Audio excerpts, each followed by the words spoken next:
চট্টগ্রামে ২৯টি বিদ্যুৎ কেন্দ্রের মধ্যে গ্যাস ও জ্বালানি তেলের সংকটে বন্ধ রয়েছে ১০টি।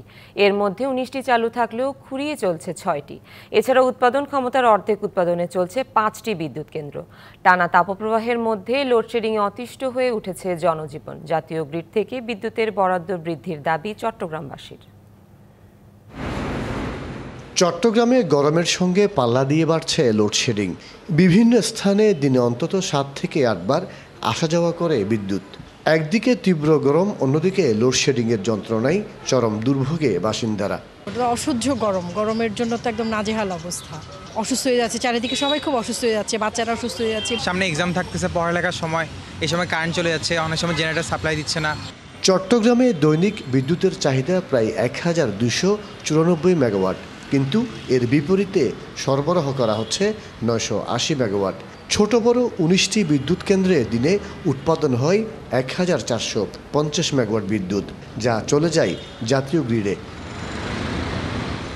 সন্ধ্যা ৬টার পর থেকে বিদ্যুতের চাহিদা বেড়ে দাঁড়ায় ১৩৫০ মেগাওয়াট, তবে জাতীয় গ্রিড থেকে পাওয়া যায় ১২০০ মেগাওয়াট। রাত ১০টার পর লোডশেডিং করা হচ্ছে ২০০ মেগাওয়াট। কয়েকটি বিদ্যুৎ কেন্দ্র বন্ধ থাকায় এই ঘাটতি দেখা দিয়েছে বলে জানান বিদ্যুৎ বিতরণ বিভাগের প্রধান প্রকৌশলী। কাপ্তাইতে আমাদের পানি সংকট, আমরা 5টা ইউনিটের মধ্যে একটা ইউনিট চালাচ্ছি। আর গ্যাসের সংকট আছে, সেই জন্য আমরা রাউজানে যেমন 2টা ইউনিট আছে, একটাতে আংশিক লোডেই চলছে। মেইনলি গ্যাস আর লিকুইড ফুয়েলের যেগুলো, সেগুলো যতটা পর্যন্ত ফুয়েল পাওয়া যায় সেই হিসাবে চালানো হচ্ছে আর কি। জনজীবনে ভোগান্তির পাশাপাশি লোডশেডিংয়ে ব্যাহত হচ্ছে উৎপাদনমুখী বিভিন্ন শিল্পের কার্যক্রম। উৎপাদনের বলা যায় যে এখন তো যেটুকু মাত আসার কথা সেটুকু এসে পৌঁছে যাচ্ছে। আমরা প্রচণ্ডভাবে আর্থিক ক্ষতির সম্মুখীন হচ্ছি, দেশের অর্থনৈতিক ক্ষতির সম্মুখীন হচ্ছে, রপ্তানি ব্যাহত হচ্ছে।